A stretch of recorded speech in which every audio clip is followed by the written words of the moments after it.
Wednesday marks the 50th anniversary of one of the most iconic speeches ever made. I have a dream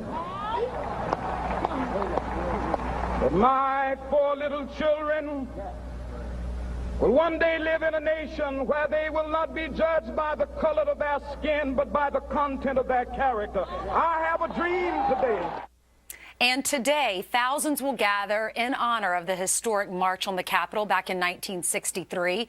But is there a modern-day MLK who could lead that march today, or is this country in need of one? Joining us now is Jerome Hudson, member of Project 21, an African-American leadership network. Good morning, Jerome. Good to see you this morning. Good morning, Ainsley. Good morning. Martin Luther King Jr. focused on nonviolent change. Is there a leader today that is doing that as well? I certainly hope so, but the chances are, the way things are going, if there is a Martin Luther King Jr. out there today, they might not live to graduate from high school.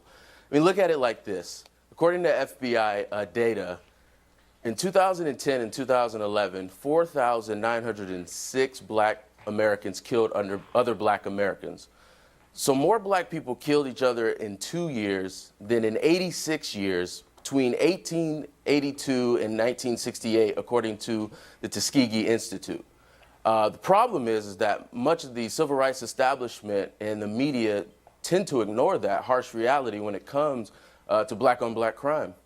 Wow, that's interesting. Jerome, we've seen so much just senseless act of hate this week. You had the Australian guy killed. You have this elderly man killed in the parking lot. What is going on? Another one of the unfortunate things is, Ainsley, you're absolutely right, is that when we talk about this, most of the media likes to lay this at the feet of racism. I'm no sideline commentator to this. Racism was not the motivation of the black thug that held a gun to my heart one morning in December in 2001. It is very disingenuous, and it gets us absolutely nowhere. My life was spared. But the reality is that that is not the case in so many parts of this country, and it's really unfortunate. So are you saying we shouldn't be focusing on race? If that's the case, what should we be focusing on? What's the root of this problem? Well, people actually need to know the reality. The numbers do not lie, and they're really sad. Young black males commit almost half of the murders in this country, 14 times more than their white counterparts. And when you actually account for age and gender, we're really talking about nearly 3% of the population committing half the murders.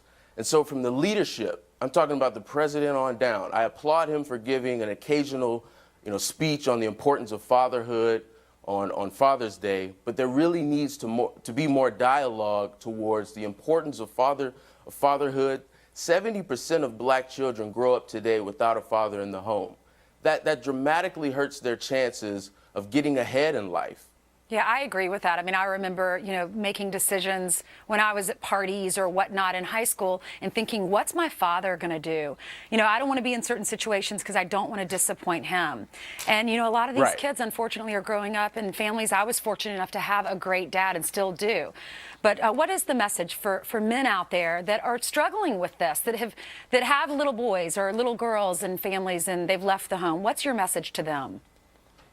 Absolutely. I would tell them, like my father, who was a drill instructor, it was always his proverbial foot in my rear end that kept me in line. I mean, this is America. Opportunity is there. All you have to do is work for it. I had two loving parents. Everything that I have, I've worked hard for it. Do not look for a handout. You can achieve the American dream as long as you work hard. All right, great message for you. Nice talking to you, Jerome. We appreciate that this morning. Thank you, Ainsley. You're welcome.